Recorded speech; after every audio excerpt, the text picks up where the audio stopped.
అన్ని రకాల వస్త్రాలపై up to 66% of. శ్రద్ధలతో చేసుకోవాల్సిన పూజలు, వ్రతాలు, నోములను కూడా ఇష్టారాజ్యంగా మార్చేస్తున్నారు కొందరు సెలబ్రిటీస్.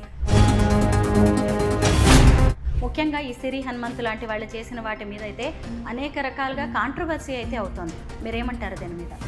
బేసిక్గా ఏంటంటే మీరు అన్నారు కదా, ఇన్ఫ్లుయెన్సర్స్ అంటే ఇన్ఫ్లుయెన్స్ చేసేవాళ్ళే కదా. ఇట్లాంటి సెలబ్రిటీస్ ఎవరైతే ఉన్నారో ఆ పిలిచే ప్రాసెస్లో ఏంటంటే రిటర్న్ గిఫ్ట్స్ ఏవైతే ఉంటాయో వాటికి అట్రాక్ట్ అయ్యి కూడా వెళ్ళిపోతారు జనాలు. పైగా ఆ సెలబ్రిటీస్, ఇన్ఫ్లుయెన్సర్స్ వీడియోస్లో మనం కూడా కనిపించవచ్చు. మన సాంప్రదాయంగా ఏదైతే మనం రిచువల్స్ అంటాం అవి ఫాలో అవ్వడం పక్కన పడేసి. అందరికీ నమస్కారం, నేను Swaroopa Putlapalli. Welcome to Suman TV. Shravana మాసం అనగానే మహిళలకి ఎంతో సంతోషంగా, ఆనందంగా అనిపిస్తుంది. భక్తి శ్రద్ధలతో చేసుకోవాల్సిన పూజలు, వ్రతాలు, నోములను కూడా ఇష్టారాజ్యంగా మార్చేస్తున్నారు కొందరు సెలబ్రిటీస్. బిగ్ బాస్ ఫేమ్ అయిన సిరి హనుమంతు తన బాయ్ ఫ్రెండ్తో వరలక్ష్మి వ్రతం చేసుకోవడం, అలాగే కొంతమంది ఇన్ఫ్లుయెన్సర్స్ వెస్ట్రన్ డ్రెస్సులతో పూజలు చేయడం అనేది కూడా విమర్శలకు దారితీస్తోంది. ప్రస్తుతం నాతో పాటు ఉన్నారు spiritual healer, Vedic nutritionist Vanaja Ramisetti గారు. ఆవిడతో మాట్లాడి ఈరోజు ఈ సెలబ్రిటీస్ వైఖరి గురించి అనేక విషయాలు తెలుసుకుందాం.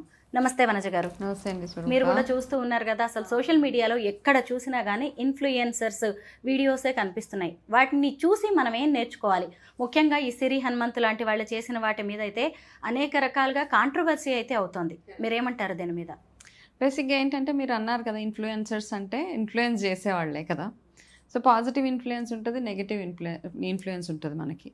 సో వీళ్ళందరూ ఏం చేస్తున్నారంటే ఇప్పుడు చూస్తుంటే లాస్ట్ ఫ్యూ ఇయర్స్ నుంచి చూస్తే ఏదైనా ఒక పండగ వచ్చిందనుకోండి, ఇంకా ఎస్పెషల్లీ ఆడవాళ్ళకి రిలేటెడ్ ఫెస్టివల్ ఏదైనా ఉంది అంటే ఫస్ట్ మనకి ఈ వరలక్ష్మి వ్రతమే.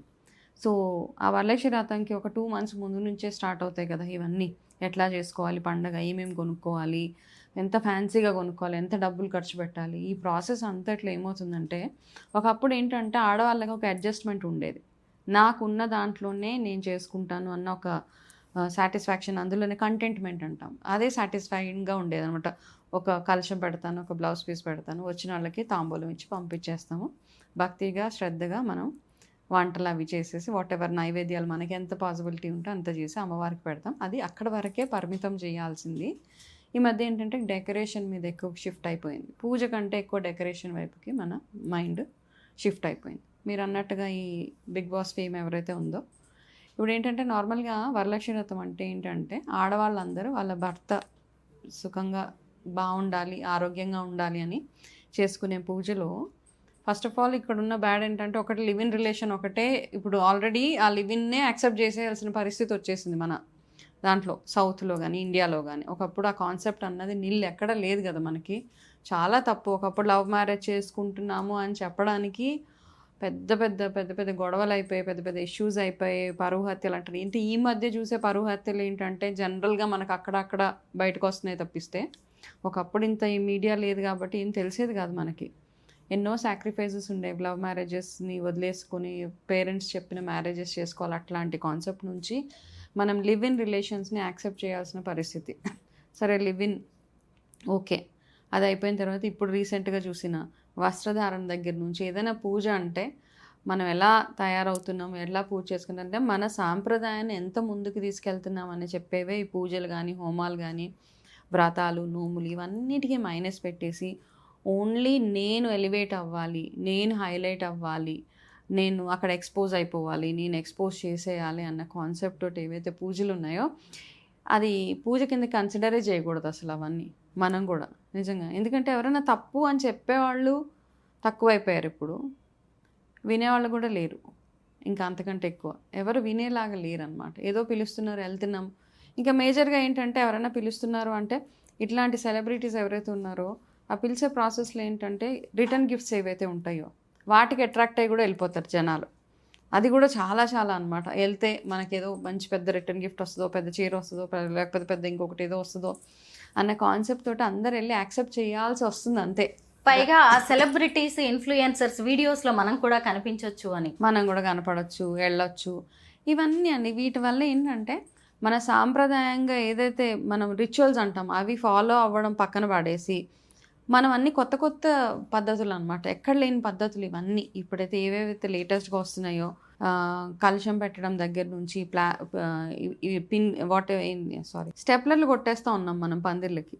బేసిక్గా ఏంటంటే పూజ చేసేటప్పుడు ఇనుప సామాను ఏవైతే ఉంటాయో అవి ఎక్కడ వాడరు, స్టీలే వాడనివ్వరు. బేసిక్ పెద్దవాళ్ళ పాతకాలంలో ఏమనంటే స్టీలు అలాంటివి ఏం వాడనిచ్చేవాళ్ళు. అయితే విస్తరాకు లేదా తమలపాకులు లేదా ఇత్తడి సామాను, వెండి సామాను ఇవి వాడమని చెప్పేవాళ్ళు అనమాట. స్టీల్ ఎందుకంటే ఇనుము మనం ఏం చేస్తామంటే ఏదైనా స్టీల్ వస్తువు, ఇనుప వస్తువులు బేసిక్గా మనం శనిగ్రహంతో రిలేట్ చేస్తాం కాబట్టి అవన్నీ వాడితే మనకి మంచిది కాదు అని చెప్పి.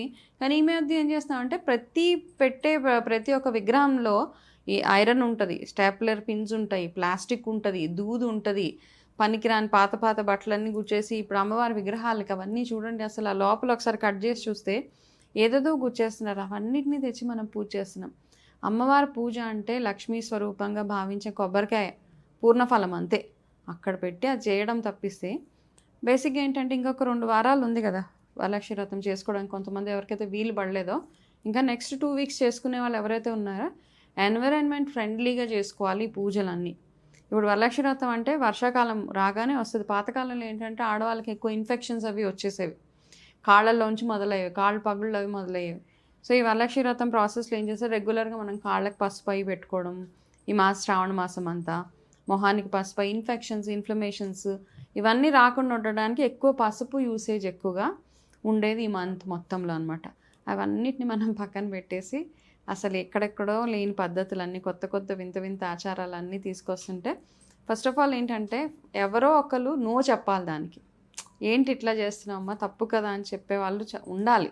ఇప్పుడు అట్లా ఉంటేనే మన సాంప్రదాయాన్ని మనం ముందుకు తీసుకెళ్ళగలుగుతామని నా ఉద్దేశం అండి.